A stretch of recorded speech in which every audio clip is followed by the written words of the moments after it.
Silakan Yang Berhormat Macang. Terima kasih Datuk Seri Yang di-Pertua. Macang ini meminta Yang Berhormat Menteri Kesihatan menyatakan adakah Kementerian bercadang untuk memberi pegawai perubatan kontrak kemudahan yang setara dengan pegawai perubatan tetap, memandangkan mereka juga memberikan perkhidmatan yang sama kepada masyarakat di dalam negara ini. Terima kasih Datuk Seri Yang di-Pertua. Yang Berhormat Menteri, silakan.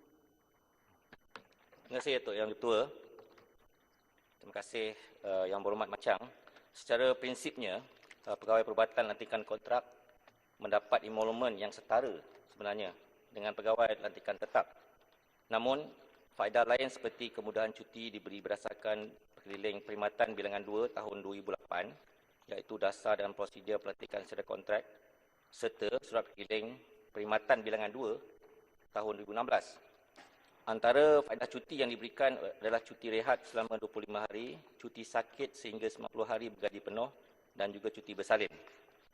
Selain itu, pegawai perubatan lantikan kontrak juga dipanjangkan, ini tak pernah berlaku, kemudahan rawatan perubatan kepada ibu bapa yang sebelum ini tidak pernah diberikan kepada pegawai lantikan kontrak lain.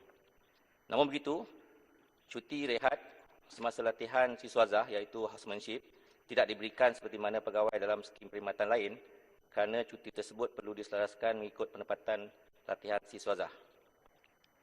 Berhubung dengan kelayakan cuti lain yang dinikmati oleh pegawai perubatan tetap, ianya tertakluk kepada pemanjangan cuti berkenaan kepada pegawai lantikan kontrak yang hanya boleh dipertimbangkan oleh Jabatan Perkhidmatan Awam.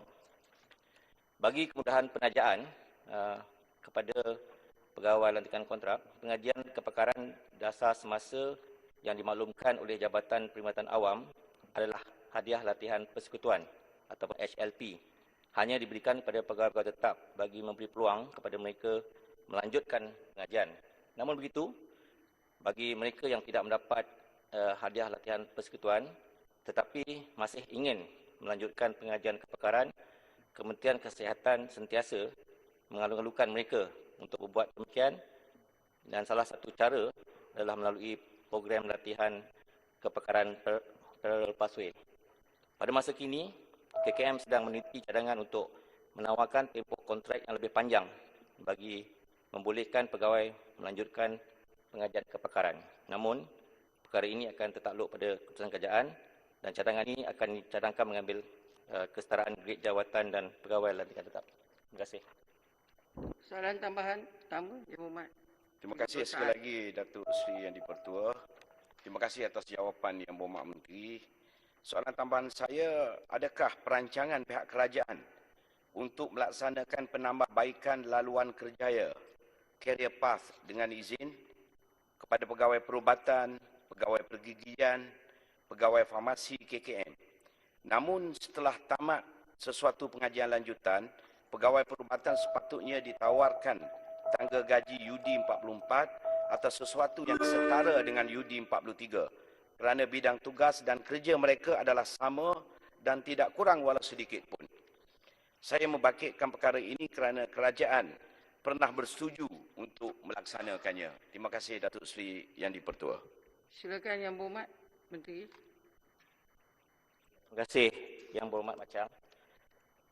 Permohonan pelarasan grade bagi pegawai perubatan kontrak, grade UD 41 ataupun 41 ke grade sebenarnya kita cadangkan ke grade UD 43, dan ianya berdasarkan seperti mana Yang Berhormat sebut tadi, iaitu prinsipnya adalah rate for job, iaitu prinsip upah mengikut kerja selaras dengan status pegawai yang tamat latihan siswazah, dan seperti mana yang sebut Yang Berhormat memikul beban tugas yang setara sebenarnya dengan pegawai lantikan tetap yang dinaikkan pangkat ke grade UD 44 ataupun grade UD 44. Begitu juga dengan farmasi dan pergigian.